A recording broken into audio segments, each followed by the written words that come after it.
Do-do. Welcome to National Treasure News. I'm Emily.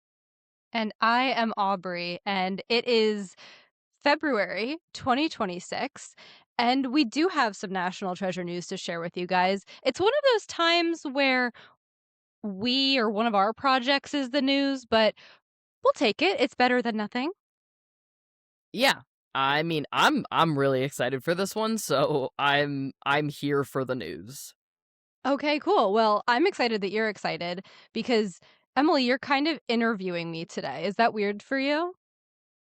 Yeah, because I don't feel confident in my ability to ask you like amazing interview questions, so we'll have to see if mine live up to uh the pod standard. I guess we'll find out because you guys, today's topic for National Treasure News is the release of National Treasure Hunt's second book, Riley Poole's Book of Secrets, History for National Treasure Hunters. I brought props for those of you watching on YouTube. So you guys, this is my new book.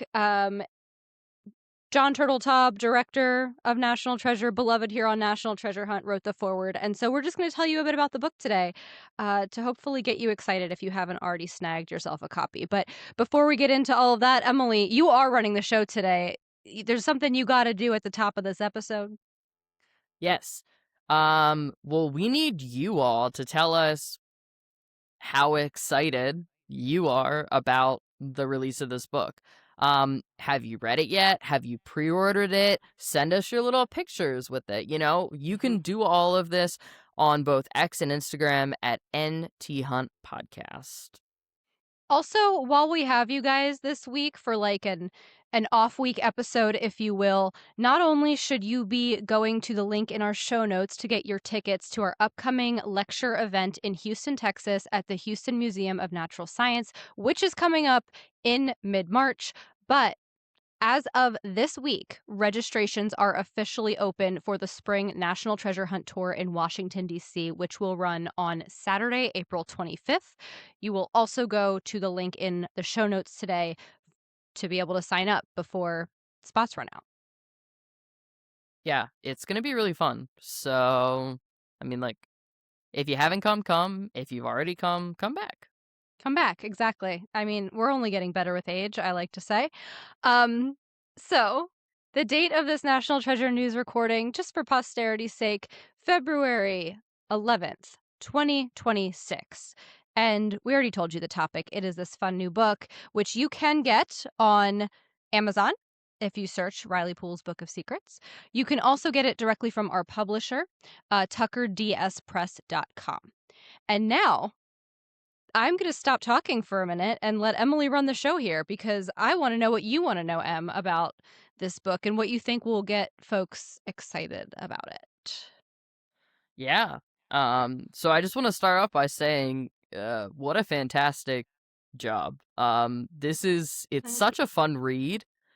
It doesn't feel like I'm learning. Mm. I know that I am, but it feels very conversational. And it's like the best of kind of like the style of like some like essay type novelizations, and like those really good history textbooks, like if you get one that's really good, like you can tell the people have really, or even like a science one, you can tell people have Mm. really tried. It's like both of those mashed together, Mm. and Thank it's a you. lot of fun.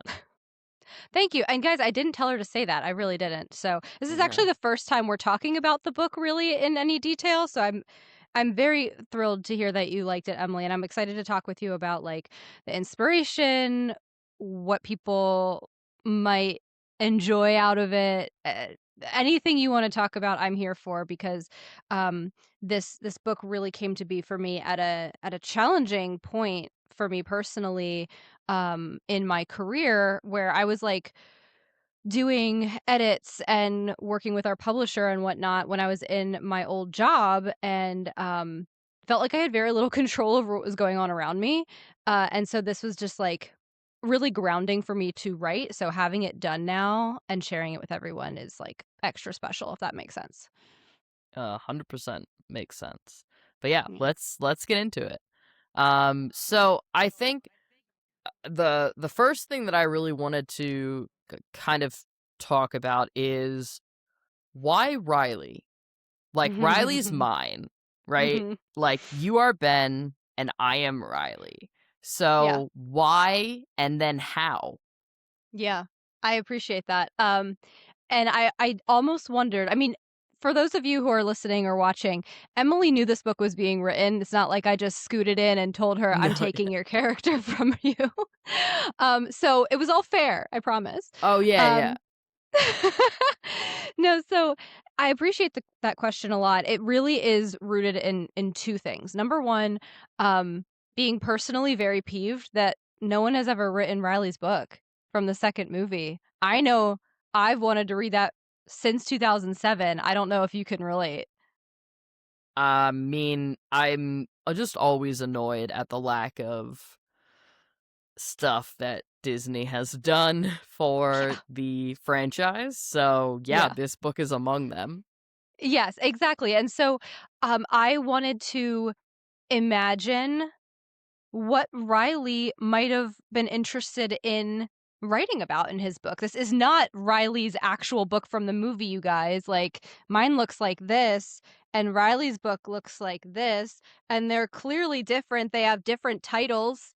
Um, so yeah, it's not Riley's book, but I did want to think about what Riley might have been interested in researching himself. And I I had to kinda commit to a direction pretty early on, and I know that my decision might be a little controversial, and I'll explain it to you.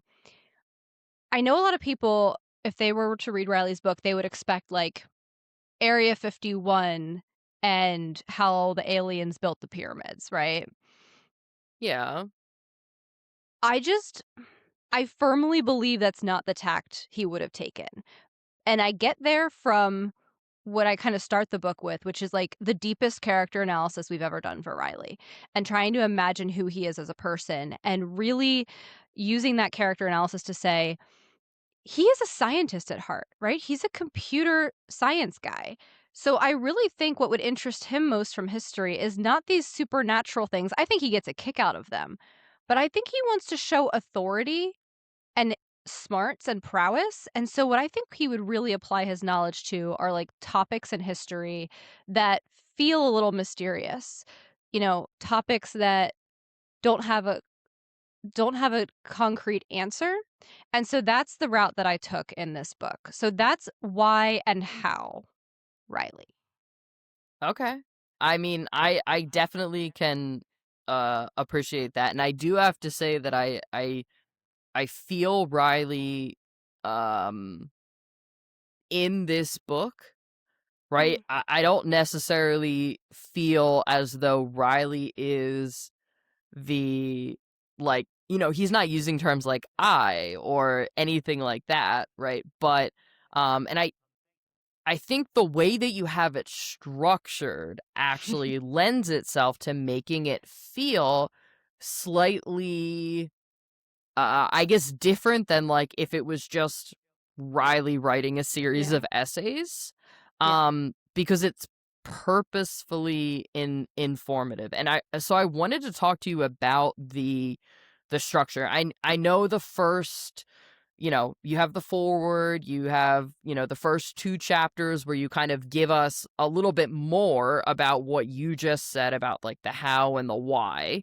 Um, but then, we get really into the format in chapter 3, right? Mhm. And you even have a little guide for to Mhm. help people along where you basically tell them like you're going to talk about a topic and then you're going to have these little boxes that pop up to say like what would Riley think about this or what's Riley's favorite part of it. And that made the history here for me as the reader feels so much more accessible, and like it's Mm. broken up in a helpful way, because I'm relating it back to a character that I really care about. And like, where did that idea for that format come from? That's a really good question. Well, first of all, I went to Scott and David over at our publisher, and I was like, "Hey, can we put text boxes in this?" And they were like, "Of course." You know them. They were like, Mhm. "Whatever crazy stuff you wanna do," which there is more of in here, "we'll do it." That's why we like them so much. Um For me, the chapters break down into, like, 3 sections. There's an Mhm. introduction to the topic where I really try to bring my own perspective into it, but also try to envision how Riley might have felt and see if I could have, like, some kinship with him. Can I relate to him more than I ever did since I typically see myself as more of a Ben? So there's the introduction to the chapter, and then there are these 2 broader sections that in my brain, it's like, here are the cold hard facts that I need to give you about the topic so that you understand what we're even talking about. And then the latter half of the chapter is sort of the what I would consider the Riley section. What is mysterious? Why can't people come to a consensus about what happened? What is our current interpretation? And that is to me the complete picture. And I think that's interesting because history is this evolving set of facts that change over time. So if, in a perfect world, like 10 years from now, some of the stuff you read in here maybe is outdated because we have more of an understanding. And so maybe what I should say is like, what are some examples of the topics that we cover? What are these mysterious history tidbits? And it's everything from, like, things you've heard about, like the lost colony of Roanoke or the Salem witch trials, to things that I hope people haven't heard, as much about, like the Mecklenburg Declaration of Independence or, the president's guest house in Washington, D.C., and things like that. So yeah, that's why I felt like I needed to give it the Riley treatment, but we are scientists, right? Like, we need to get the facts out there.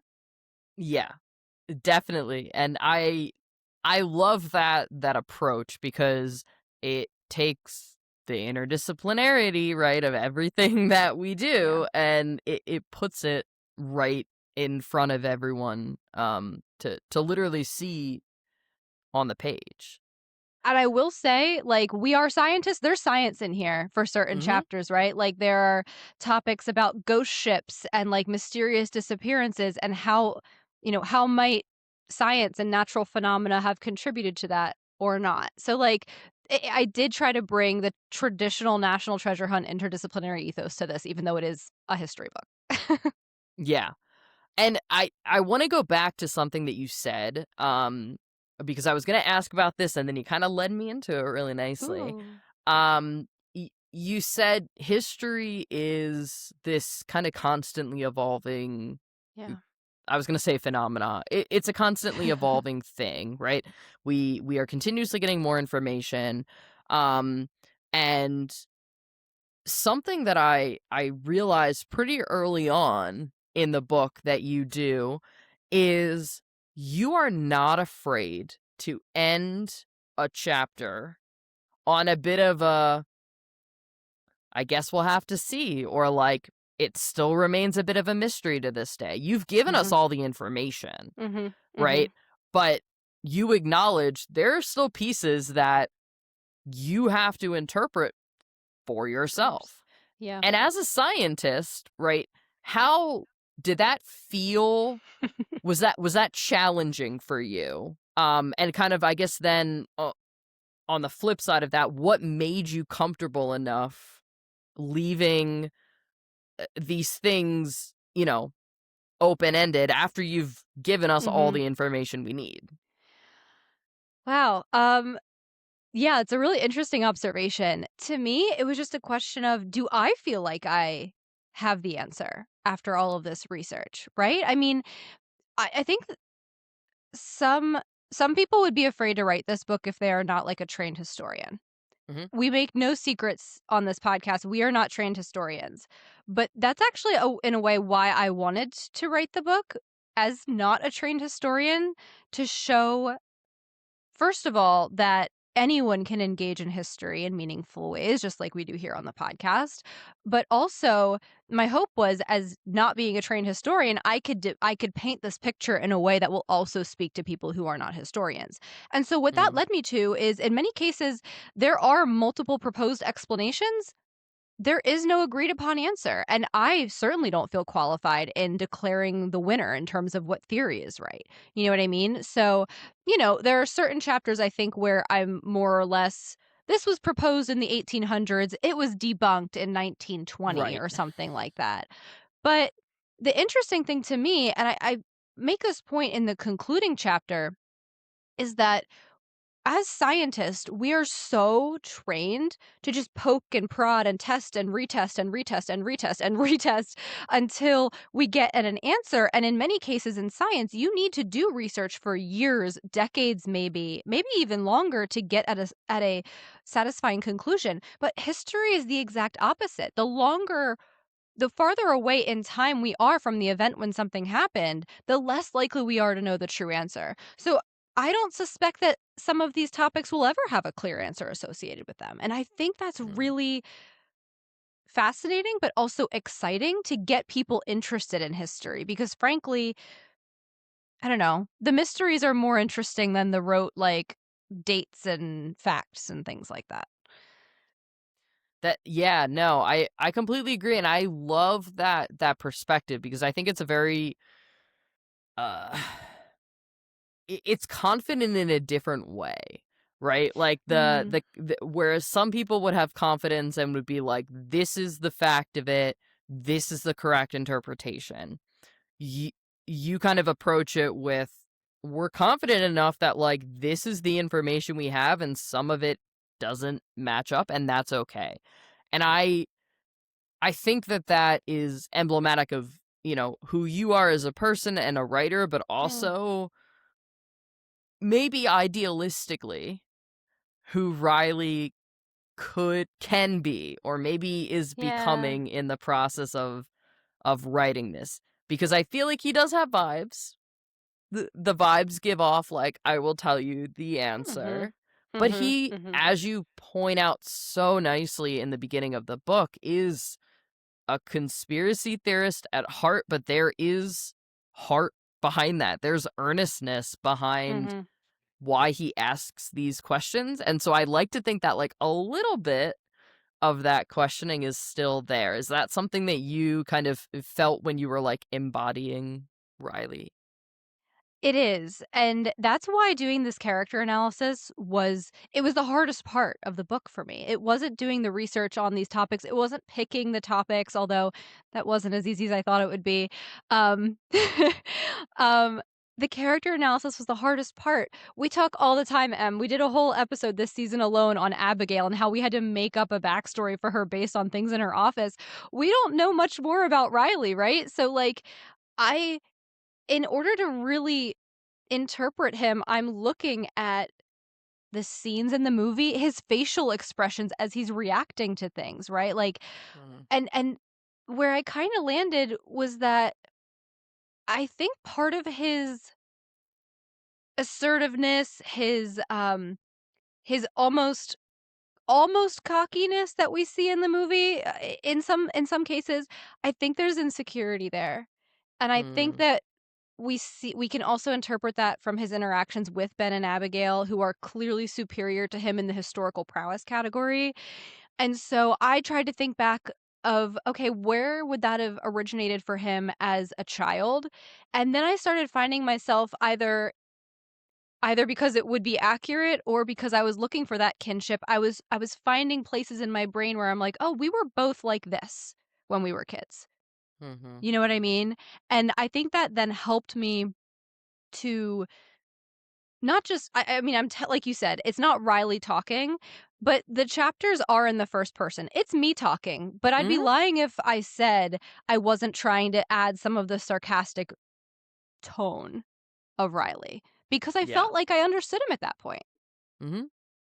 Yeah, and I mean, I that leads me perfectly into my next question is what like can you expand a little more on what you were able to what of yourself you were Yeah. able to put into this? Because I think our listeners especially, they know you, right, Mhm. from the podcast and events and stuff like that, and they want to know kind of like, where are they gonna find you in here?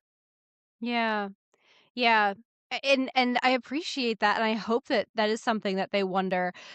My goal for this is really for you to hear me in the opening chapters and then sort of get lost in who's talking to you as Mm, you start reading the history. Yes, it's me, but I could also if you're envisioning Justin Bartha talking to you as you're reading chapter 13, I'm not mad at that.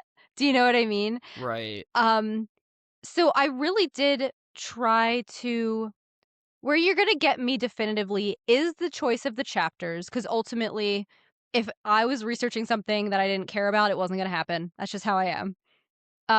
So all the topics are of very personal interest to me, and you will see little stories and tidbits. There's a chapter on Jack the Ripper, and Yes. y- there's a note in there about how I defended a fictional Jack the Ripper in a mock trial when I was in middle school, and that is very true. And my friend Neil, shout out to him if he's listening, who was the prosecutor in that case, and I beat him. This was a foundational memory, and it made it into the book, right? So like these little anecdotes are very much from my own personality. But to be honest, could you not envision Riley having that same story? 100%. Yeah. So like, Especially in the way that you lay him out. yeah. Not lay him out, but in the way that you analyze his character in Yeah. the beginning of the book, right? In that kind of new way. Yeah. Yeah. 100%. Okay, so I know we don't want to give too much away here, but I Right. was hoping that before we kind of, before I ask my final question, this is a National Treasure Hunt related book, and Mhm. so there are pieces of it that are treasure hunty. Maybe for readers, there might be a couple surprises. I'm not gonna say specifically what they Mhm. are, but could you maybe tease one? Yeah. I'm so glad you asked this. You guys, we didn't actually like correspond on what Emily was going to ask me. So I just got to say this has been really fun and you've Oh, done a good. great job. Um but I'm so glad you asked this because once again, if the book what it looks like isn't a hint, this whole book is an Easter egg. Um and so I hope oh, it's really hard to say. There's something in here that's a bit of a puzzle if you're looking for it. And if you've been to, for example, some of our events, you'll know how to solve this puzzle. Um, there are little nods. One of them I put on our social media, so I don't mind sharing it. The author photo on the About the Author page should look very familiar to people. Mhm. Um, and the last thing I'll say, my favorite part about the book, and this is another I have to tip my hat. I would say cap and then hat, and it was a cat apparently. Um, I have to tip my cap to Scott over at Tucker DS Press. Um, there's a formatting shift in this book that I hope people will notice, and it is very intentional. Hmm. And that's all I'll say, but it is my favorite part about like the nuances of this book. Do you know okay, do you know what I'm talking about, Emily? Hmm. I am not confident that I do. Okay, you'll have to go I back and look. Yeah. I mean, I have it in front of me, and as you're saying this, I am You're like scrolling. flipping vigorously through the pages. But yeah, we'll talk off air, Perfect. about that one. Perfect. My final question, for you is, what is your favorite part of this book that you think like National Treasure Hunters will, you know, Hmm. really kind of like hang on to? Or what was your favorite thing to write? Mhm. Um, I hope they will I hope that whatever your personal interests are in history, in mysteries or conspiracies or legends, that there will be at least one chapter in this book that really resonates with you. I hope that you will be brought in on a topic that maybe you've heard of before, like President Lincoln's assassination, but you're going to stay for a topic you're completely unfamiliar with, like the Mary Celeste, and you're going to learn something new. Um, my personal favorite chapter to research with a very National Treasure flavor to it was probably the chapter on the Mecklenburg Declaration of Independence. Low key my favorite. Mhm. Um, and to this, I have to shout out, a friend of the pod, Kevin. Kevin is the reason I had ever heard of the Mecklenburg Declaration of Independence before, and it was really fun to research it. And then it's definitely one of those chapters that has a big mystery at the end that I think people will be like, "Wow, this is super National Treasury." And I don't think most people have heard of the Mech Deck before, and I hope that this makes them curious. Yeah. Well, thank you for answering all of my random questions, Oh my and thank you god. for writing this book. I hope that everyone takes a chance to read it. I think it's definitely in the National Treasure Hunt realm, but it's also different from the book that we wrote together. Mhm. Both Ditto. stylistically and content wise. Yep, Aubrey's holding the one I told step you short of crazy. I brought props. Um and I really, really look forward to hearing what people have to say about the book. Yeah, me too. Great Thank you job. for Thank you. That means a lot. I hope I did you proud with the Riley of it all. We will have to talk offline about how you feel about my character analysis of Riley. I'd be real curious to hear if you agree. And frankly, if everyone else agrees too. Tell me what your favorite chapter was. I'm super curious as to what resonates with people. But if you haven't already, I'd be super, super appreciative if you guys are interested in this book. If you grab yourself a copy at tuckerdspress.com or on Amazon, and please leave a rating and review on Goodreads. Like Emily mentioned before, send a picture that we can post on our socials. Yeah, on our socials. Emily, go. Yeah, please let us know if you are excited about the book. And then like Aubrey said, send us your pictures once you have the book. You can find us on both X and Instagram at NT Hunt Podcast. Well, this has been National Treasure News. I'm Aubrey, And I'm Emily. and thank you so much for joining us on our National Treasure Hunt.